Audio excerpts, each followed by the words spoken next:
da teorização do coisa. Coisa, grande teoria, grande, que não é o caso do Williamson, absolutamente.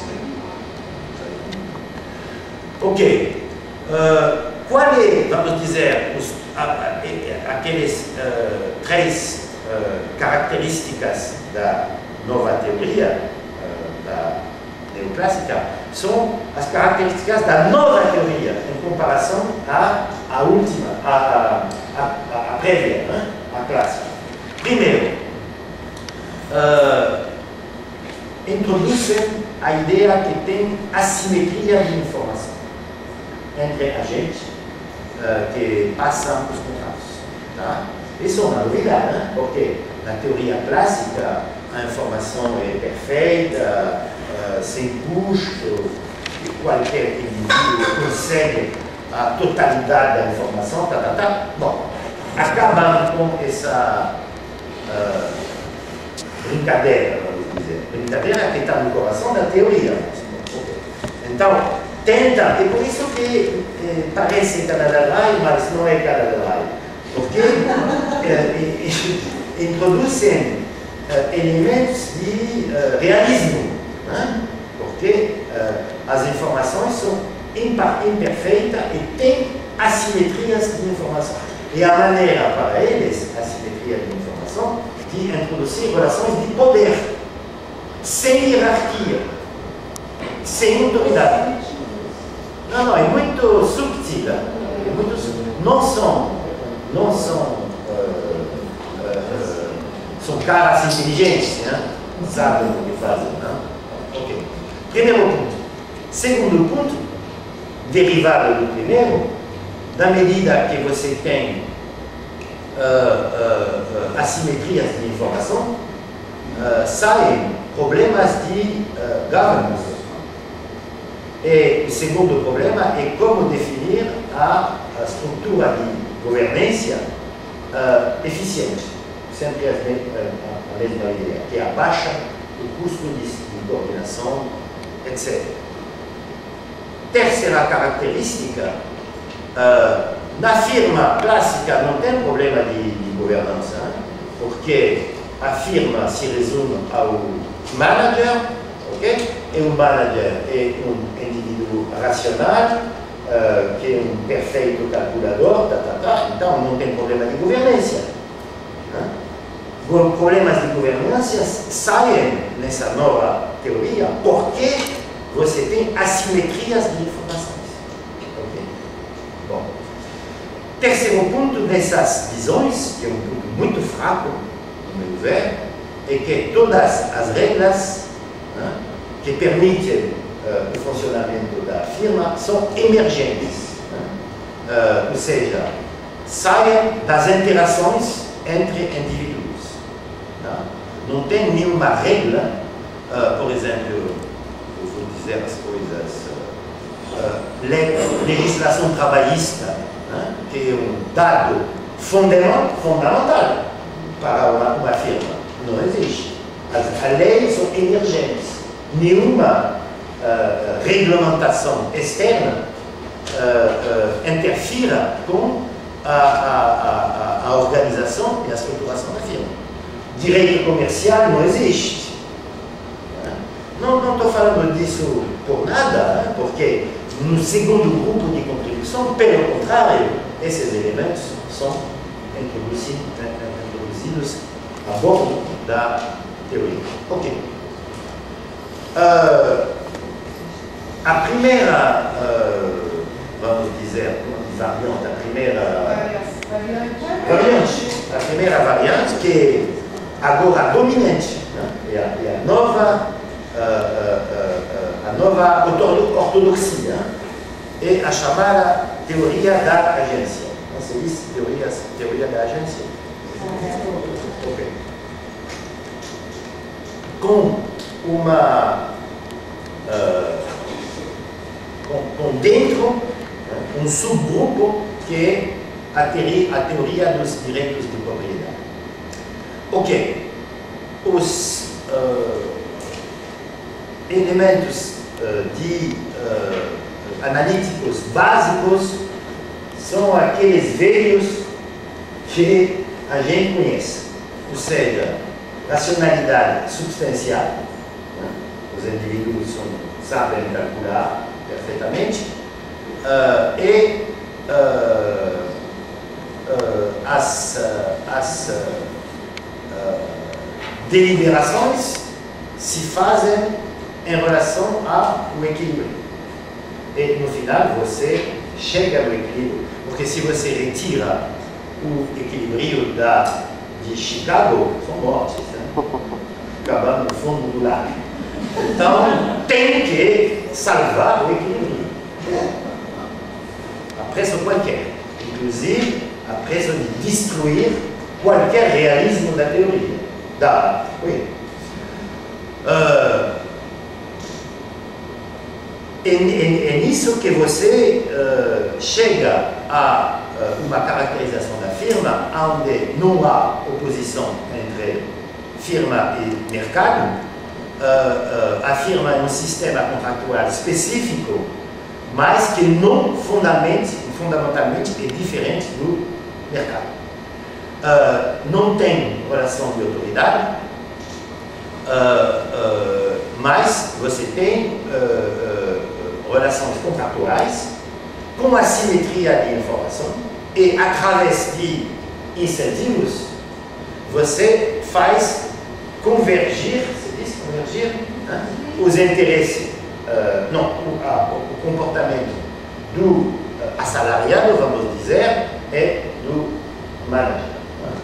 E o único problema é como designar os contratos, a estrutura de incentivos que permite essa convergência. Tá? E não vou entrar em detalhes, sou capaz de escrever páginas de matemática que ninguém entende, pelo menos que não entende, a maioria das pessoas entende, para demonstrar que essa convergência é sempre possível no mundo das matemáticas, que acho é provável. Nesse mundo, com as hipóteses ad hoc, você pode demonstrar qualquer coisa. Terceiro ponto, a firma como tal não existe. A teoria é a firma é uma legal fiction. Isso é demais, né? Legal fiction não existe. Não, mas porque é contra toda a realidade.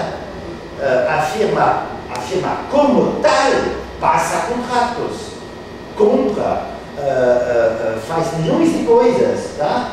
Tem uma contabilidade da firma, que não é dos indivíduos da firma, é da firma.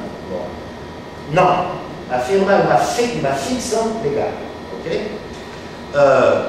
Então, a questão das fronteiras da firma não é relevante. É claro que essa visão da firma é absolutamente contra a visão institucionalista. Por isso que eu disse, porque quando você fala de contratos, parece que você está no mundo institucionalista, mas não é Canadá Drive, entendeu? Ok? E tudo isso se traduz com a ideia que é uma ficção legal, o que importa são o comportamento dos indivíduos. Tá? É absolutamente contra a visão institucionalista clássica de Bernoulli, da firma como entidade legal que deve ser considerada como tal, porque senão você não entende nada. Entidade legal com fronteiras. Entidade legal com fronteiras. Claramente com fronteiras, claramente. Bom, depois a questão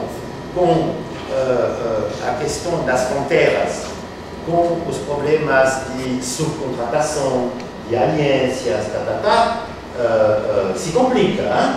Mas se complica porque o problema existe. Se complica não porque nunca existiu um problema. É absolutamente uma questão secundária dentro do reconhecimento da firma como ok. Agora, a teoria dos custos de transação, na versão, vamos dizer, mais neoclássica, a visão, vamos dizer, bom, que pega com Williamson, mas que mantém uma discussão aberta com as teorias dos direitos de propriedade, ok? Você pode encontrar várias representações, né? E completamente diferentes, porque você tem a hipótese da bounded rationality, né? Problemas de incompletude, de contratos incompletos, e um problema de oportunismo pós-contratual, no caso de investimentos específicos em recursos humanos, especialmente. E, no caso, a firma é baseada no princípio hierárquico, sem dúvida. E o contrato de trabalho é um contrato específico, é a teorização do Simon, que incorpora a relação de subordinação. O contrato de trabalho não é um contrato qualquer, porque é um contrato que incorpora a relação de subordinação. Não é um contrato de compra e venda de bar, de hotel e aqui, porque ela não se subordina, subordina. Terceira versão é a teoria dos contratos incompletos. Nessa versão tem uma integração da questão dos custos de transação. Tá? Mas os agentes são racionais e maximizam. No caso, a questão dos direitos de propriedades é fundamental.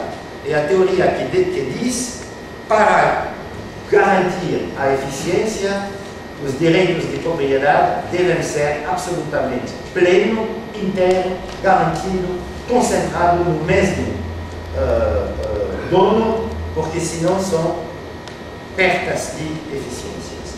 Bom, não sei se alguns de vocês vão assistir à conferência sobre commons. O caso do commons é exatamente o contrário. Para garantir a eficiência, tem que compartilhar os direitos de propriedade. Tá? Mas, no caso, nesta teoria, a questão dos direitos de propriedade é absolutamente central. E essa teoria que justifica, e por isso que é importante conhecer os grandes desenvolvimentos nesses, vamos dizer, 15 últimos anos. É essa teoria que defende a visão do que a firma deve ser administrada, conduzida no interesse dos shareholders, e unicamente dos shareholders, porque são os únicos interessados à maximização do lucro, então tem que seguir os interesses deles. Tá? E essa teoria que diz que quanto mais uma firma segue os interesses dos shareholders, quanto mais é eficiente. Uma teoria muito útil para explicar a crise financeira. Tá? Porque foi exatamente o poder total dos shareholders que conduziu à explosão maior da economia desde o início do século. Shareholders